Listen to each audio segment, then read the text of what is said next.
নমস্কার বন্ধুরা, আজকে আমি এঁচোড় রান্না করব তেল ছাড়া। তো তেল ছাড়া আবার কি রান্না হয়? হ্যাঁ হয়। আজকে আমি দেখাবো কিভাবে তেল ছাড়া আমি এঁচোড় রান্না করব।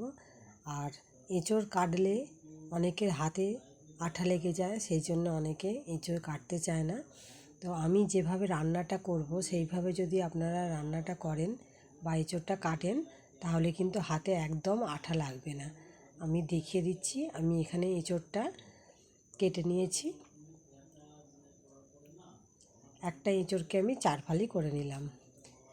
এই যে 4 ফালি আমার হয়ে গেছে। হাতে কিন্তু আমার একটু আঠা লাগেনি। এখানে আমি একটা গ্যাসে কড়া বসিয়ে দিয়েছি। কড়াতে আমি 1 মগ জল দিয়ে দিলাম। ওটা আমার রান্নারই মগ। আর গ্যাসটা জ্বালিয়ে আমি জলেতে 1 চামচে হলুদ আর হাফ চামচে নুন দিয়ে দিলাম। এরপরে দেখাচ্ছি, দেখো আমার হাতে কিচ্ছু লাগে না। এবারে আমি কি করব, ওই কড়ার জলে এঁচোড়গুলো এরম আধখানা দিয়ে দেব। এঁচোড়গুলো আমি ভালো করে দিয়ে সেট করে দেব। এইভাবে আমি ভাপাবো এঁচোড়গুলোকে। এইভাবে ভাপালে একদমই হাতে আঠা লাগে না।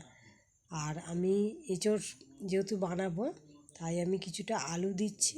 আলুগুলো এঁচোড়ের জন্য। আর 2টো টমেটো, 3টে পেঁয়াজ আর 1 টুকরো আদা। আজকে আমি যে নতুন ধরনের এঁচোড়ের রেসিপিটা দেখাচ্ছি বন্ধুরা, অবশ্যই একবার বানিয়ে খাবেন। খুব সুন্দর হয় খেতে। আমিও প্রথম বানাচ্ছি, তাই ভাবলাম আপনাদের সাথে একটু শেয়ার করি। আমার এখানে মোটামুটি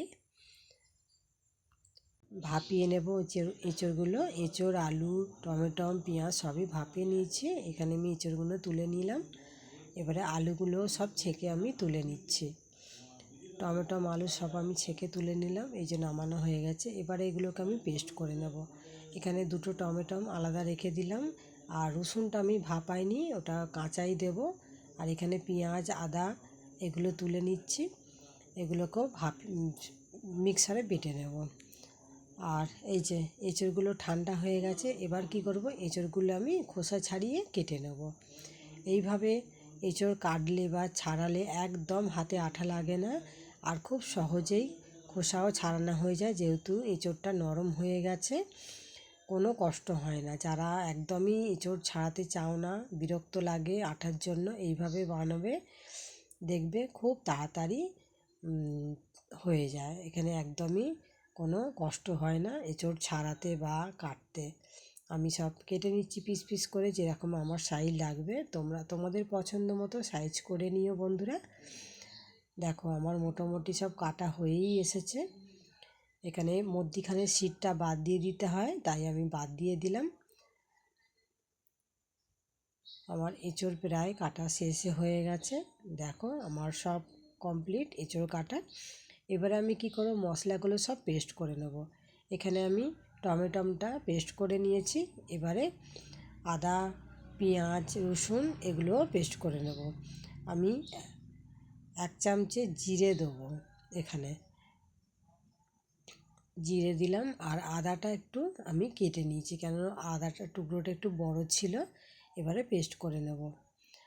আর আমি যে বললাম তেল ছাড়া আমি এঁচোড় রান্না করব, তো দেখাই কি জিনিস দিয়ে আমি এঁচোড় রান্না করব। এটা হচ্ছে খাসির চর্বি। খাসির চর্বি দিয়ে আজকে আমি এঁচোড় রান্না করব। আমি এখানে 200 গ্রাম চর্বি নিয়েছি। তোমরা চাইলে কম বেশি করে নিতে পারো। এখানে আমি অর্ধেকটা করে নিচ্ছি চর্বিটা। অর্ধেকটা আমি পরে দেখাবো কি করব। দেখো আমি এখানে কড়াতে অর্ধেকটা আমি চর্বি দিয়ে দিচ্ছি। তো কিভাবে রান্নাটা করছি পুরোটা না দেখলে বুঝতে পারবে না, তাই অনুরোধ রইল পুরো ভিডিওটা দেখার। দেখো শুকনো কড়া, আমি একটুকু তেল দিইনি। শুকনো কড়ায় আস্তে আস্তে করে নেড়ে নেড়ে নেড়ে তেলটা এবার বেরিয়ে যাবে। অল্প একটু নুন দিলাম আমি। এই দেখো আস্তে আস্তে তেল ছাড়ছে কিন্তু বন্ধুরা। দেখো কত তেল বেরিয়েছে, দেখো কত তেল বেরিয়েছে দেখো বন্ধুরা। এই তেলেতেই কিন্তু আমি পুরো রান্নাটা করব। আমি 1 ফোঁটাও তেল দিইনি বন্ধুরা। এখানে আমি গোটা গরম মশলা দিলাম, এলাচ, লবঙ্গ, দারুচিনি একটু ফোড়ন দিতে হয়, তাই আমি এই চর্বির যে তেলটা বেরিয়েছে তাতেই আমি ফোড়নটা দিলাম। এবার কী করে যে পেস্টটা দিয়ে রেখেছিলাম পেঁয়াজ, আদা, রসুন, জিরে পেস্টটা আমি করে নিলাম। মশলাটা ঢেলে দিয়েছি, এবার মশলাটাকে খুব ভালো করে আমি কষাবো, নাহলে একটা কাঁচা গন্ধ ছাড়বে। এখানে টমেটোটা আমি দিয়ে দিলাম, টমেটোটা একটু লাস্টে দিলাম। এখানে 1 চামচে হলুদ দিলাম, 1 চামচে লঙ্কা গুঁড়ো দিলাম। এবারে মশলাটাকে আমি খুব ভালো করে কষাবো। ভালো করে না কষালে মশলাটা টেস্টটা আসবে না, আর একটা কাঁচা গন্ধও থাকবে। মশলাটা খুব ভালো করে কষিয়ে কষিয়ে কষিয়ে রান্না করতে হবে, তবে কিন্তু টেস্টটা খুব সুন্দর হবে। যেহেতু এটা চর্বি দিয়ে আমি রেসিপিটা করছি, তো আমার মশলাটা কষানো হয়ে গেছে মোটামুটি। এবারে আমি আলু এঁচোড় ভাপানোটা দিয়ে দেব। এখানে আমি আলু এঁচোড়টা দিয়ে নুন দিয়ে দিলাম পরিমাণ মতো।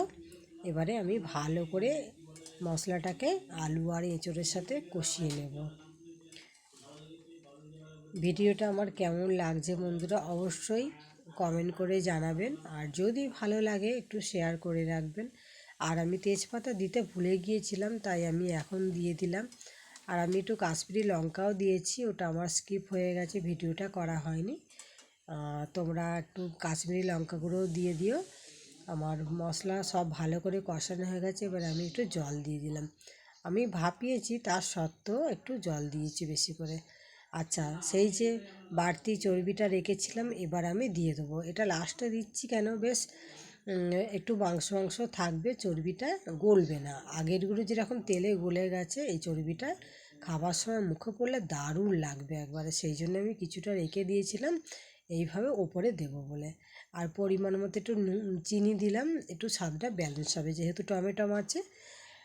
তো ফুটতে চালু করে দিয়েছে আমার তরকারিটা, এবার আমি চাপা দিয়ে দিলাম। চাপা দিয়ে বেশ ভালো করে আমি সেদ্ধ করে নিয়েছি। কেমন তেল ছেড়েছে দেখো বন্ধুরা, কত তেল ছেড়েছে। একটু তেল দিইনি, কেউ বলবে এটা তেল না দেওয়া তরকারি। একদম মানে লাল কালার হয়েছে, কত সুন্দর। আর কি সুন্দর আলুটা গলেছে, এঁচোড়টা গলে গেছে। আর দেখো এখানে ওপরে ভাসছে, দেখতে পাচ্ছ চর্বিগুলো কি সুন্দর লাগছে। আর ওপর থেকে আমি একটু গরম মশলা ছড়িয়ে দিলাম। এবার আমি ভালো করে মিশিয়ে নেব। খুব ভালো করে আমার মেশানো হয়ে গেছে। চর্বিগুলো দেখো খালি, দেখো আমার নামিয়ে নিয়েছি আমি। একটু কালারটা একটু অন্যরকম দেখাচ্ছে, কিন্তু লাল টকটকে হয়েছে। এই যে আমি খেতে বসে গেছি। চর্বিটা দেখছো একদম তো নরম তুলতুলে হয়ে আছে। আর এঁচোড়টাও কি সুন্দর সেদ্ধ হয়েছে, দেখো কি সুন্দর সেদ্ধ হয়েছে। এইভাবে অবশ্যই বানিও বন্ধুরা। আমার পুরো ভিডিওটা দেখার জন্য অসংখ্য অসংখ্য ধন্যবাদ তোমাদের। আমার আর তর সইল না, তাই আমি খেতে বসে গেছি। আর দারুণ হয়েছে, মানে কিছু বলার নেই, কিছু বলার নেই। এত সুন্দর হয়েছে, একদম ফাটাফাটি। ধন্যবাদ সবাইকে।